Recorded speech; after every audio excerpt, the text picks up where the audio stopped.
पोंगल के इस पावन अवसर पर और पोंगल का ये पर्व 4 दिनों तक चलता है और इसमें किस तरह से गुड़ और चावल को उबालकर सूर्यदेव को चढ़ाया जाता है। ये तमाम जो जिस तरह से पद्धतियाँ हम देख पा रहे हैं, कैसे 4 दिनों में जब पोंगल को मनाया जाता है तो उसमें एक खास दिन पर जो गायें होती हैं उनकी पूजा अर्चना की जाती है, क्योंकि इन गायों की वजह से ही जो किसान हैं, जिन्हें राष्ट्र का अन्नदाता कहा जाता है, वो खेती किसानी करने में उनकी मददगार होती हैं और उनकी खेवनहार होती हैं। किस तरह से देखिए जो गौ माता है उनका पूजा अर्चन या यूँ कहें कि धन्यवाद देने की एक बहुत ही खूबसूरत अलौकिक प्रक्रिया मानी जाती है पोंगल के इस अवसर पर। तो इस पर्व पर वर्षा, धूप या फिर हम यूँ कहें कि कृषि से संबंधित जो तमाम अहम कारक हैं जिससे फसल जिसको हम हमारी थाली तक पहुंचाने के लिए किसान बहुत मेहनत करता है, ये उस मेहनत को मनाने का पर्व है। और किस तरह से आप देख रहे हैं कि गुड़ में चावल को उबालकर जिस तरह से सूर्य भगवान को चढ़ाया जाता है, इस प्रसाद को ही असल में अगर हम कम शब्दों में सही मायने आर्थिक स्वरूप दें तो उसे पोंगल कहा जाता है। तो इस वर्ष भी प्रधानमंत्री हम देख रहे हैं कि फसलों की कटाई से जुड़े इस उत्सव पोंगल को मनाने के लिए केंद्रीय मंत्री एल मुरुगन के घर पहुंचे हैं और गौ माता को यहाँ पर उनको धन्यवाद दिया जा रहा है, क्योंकि किसान के लिए गौ माता का बहुत अहम महत्व होता है, ख़ास तौर पर जब फसलों की जुताई की जाती है। और 4 दिन तक चलने वाले पोंगल के इस पर्व में ये माना जाता है कि ये तमिल नववर्ष की शुरुआत होती है और प्रकृति से मिलते हुए जो ये उम्मीद है मीठे और स्वादिष्ट हम कह सकते हैं चावल का जो पोंगल है, वो किस तरह दिलों में खुशहाली, सद्भाव और भाईचारे का प्रतीक भी है। तो अगर हम इसको ऐसे समझें कि इस त्यौहार का पहला दिन भोगी पोंगल के रूप में जाना जाता है और जिस तरह से तमाम जो पूजा पद्धतियाँ हैं उनको समय अनुसार उनका निर्वहन किया जाता है। वहीं पोंगल पर्व के दूसरे दिन सूर्य भगवान को और तीसरे दिन माट्टू पोंगल और चौथे दिन कन्नम पोंगल के रूप में इसे मनाया जाता है। भाव यही है कि जिस तरह से जब हम हमारी थाली में खाना खाते हैं, ऐसे ही जो राष्ट्र का अन्नदाता है किसान, उसके चेहरे पर हमेशा खुशी रहे, इसीलिए कृषि से संबंधित तमाम जो अहम कारक हैं उनको भी धन्यवाद देने का ये अहम दिन है। पारंपरिक रूप से ये पर्व जो है वो संपन्नता का प्रतीक माना जाता है, जिसमें सुख और समृद्धि के लिए वर्षा, धूप, खेतीहर मवेशियों की आराधना की जाती है।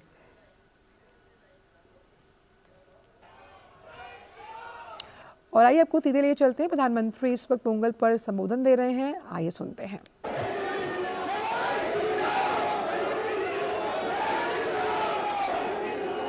वणक्कम।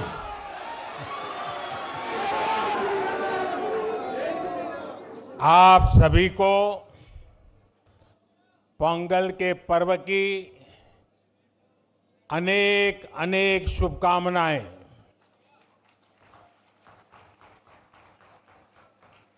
इनिय पोंगल नल्ला अड़तुक्कल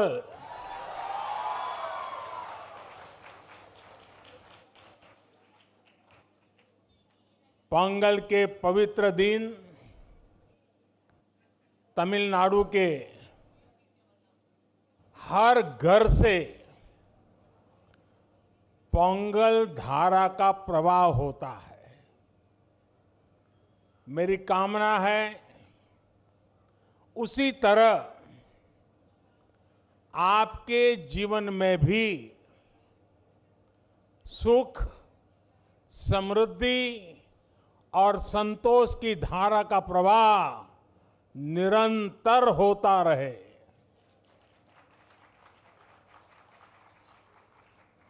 कल ही देश ने लोहड़ी का पर्व धूमधाम से मनाया है।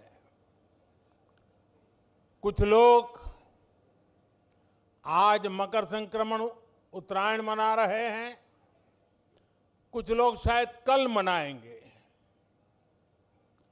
माघ बिहू भी बस आने ही वाला है। मैं इन सभी पर्वों की सभी देशवासियों को बहुत बहुत बधाई देता हूं, शुभकामनाएं देता हूं। साथियों, यहां मुझे मेरे कई परिचित चेहरे नजर आ रहे हैं, यहां मिल चुके हैं। मैं मुरुगन जी को धन्यवाद देता हूं कि उन्होंने मुझे इस अद्भुत आयोजन का हिस्सा बनने का अवसर दिया। ये ऐसा है जैसे मैं अपने परिवार और दोस्तों के साथ कोई उत्सव मना रहा हूं। साथियों, संत तिरुवल्लुवर ने कहा है, तल्ला विळयुळुम तक्कारुम ताळिवल्ला चेवरुम सेवर्द नाडु, यानी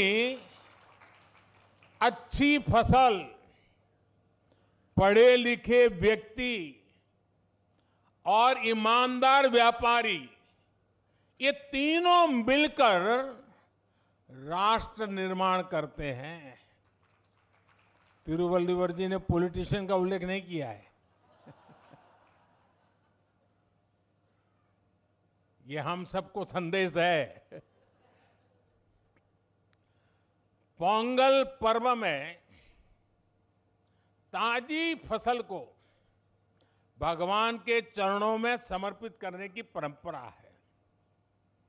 इस पूरी उत्सव परंपरा के केंद्र में हमारे अन्नदाता, हमारे किसान है। और वैसे भी भारत का हर त्योहार किसी न किसी रूप में गांव से, किसानी से, फसल से जुड़ा हुआ होता है। मुझे याद है, पिछली बार हमने इस बारे में भी चर्चा की थी कि कैसे हमारे मिलेट्स या श्री अन्न तमिल संस्कृति से जुड़े हुए हैं। मुझे खुशी है कि सुपर फूड को लेकर देश में और दुनिया में एक नई जागृति आई है। हमारे बहुत सारे नौजवान मिलेट्स, श्री अन्न को लेकर नए स्टार्टअप शुरू कर रहे हैं और ये स्टार्टअप्स आज बहुत पॉपुलर हो रहे हैं। श्री अन्न के उत्पादन से हमारे देश के 3 करोड़ से अधिक छोटे किसान जुड़े हुए हैं। हम श्री अन्न को प्रमोट करते हैं तो सीधे सीधे ये 3 करोड़ किसानों का भला होता है। साथियों, पोंगल के अवसर पर तमिल महिलाएं अपने घर के बाहर कोलम बनाती है। सबसे पहले वो आटे का इस्तेमाल करके जमीन पर कई डॉट्स बनाती है और एक बार जब सारे डॉट्स बन जाते हैं तो हर एक का एक अलग महत्व होता है। ये तस्वीर ही मन लुभाने वाली होती है, लेकिन कोलम का असली रूप तब और वैभवशाली हो जाता है जब ये सभी डॉट्स मिला दिए जाते हैं और बड़ी कलाकृति बनाकर इसमें रंग भरा जाता है। हमारा देश और उसकी विविधता भी कोलम के जैसी है। जब देश का कोना कोना एक दूसरे से भावात्मक रूप से जुड़ता है तो हमारी शक्ति एक अलग रूप दिखाती है। पोंगल का पर्व भी एक ऐसा ही पर्व है जो एक भारत श्रेष्ठ भारत की राष्ट्र भावना को दर्शाता है। बीते समय में काशी तमिल संगमम और सौराष्ट्र तमिल संगमम अत्यंत महत्वपूर्ण परंपरा शुरू हुई है और उसमें भी ये भाव प्रकट होता है, ये भावना दिखती है। इन सभी आयोजनों में बहुत बड़ी संख्या में हमारे तमिल भाई बहन उत्साह से हिस्सा लेते हैं। साथियों, एकता की यही भावना 2047 तक विकसित भारत के निर्माण की सबसे बड़ी शक्ति है, सबसे बड़ी पूंजी है। आपको याद होगा, लाल किले से मैंने जिस पंच प्राण का आह्वान किया है, उसका प्रमुख तत्व देश की एकता को ऊर्जा देना है, देश की एकता को मजबूत करना है। पोंगल के इस पावन पर्व पर हमें देश की एकता को सशक्त करने का संकल्प दोहराना है। साथियों, आज यहां मुझे बताया गया बहुत से कलाकार और जाने-माने कलाकार, गणमान्य कलाकार अपनी प्रस्तुति के लिए तैयार है। आप सब भी इंतजार करते होंगे, मैं भी इंतजार करता हूं। ये सभी कलाकार राजधानी दिल्ली में तमिलनाडु को जीवंत बनाने वाले हैं।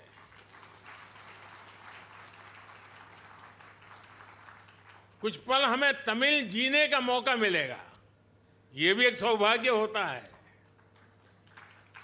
मेरे इन सभी कलाकारों भी अनेक अनेक शुभकामनाएं हैं। मैं फिर एक बार मुरुगन जी का धन्यवाद करता हूं। वणक्कम।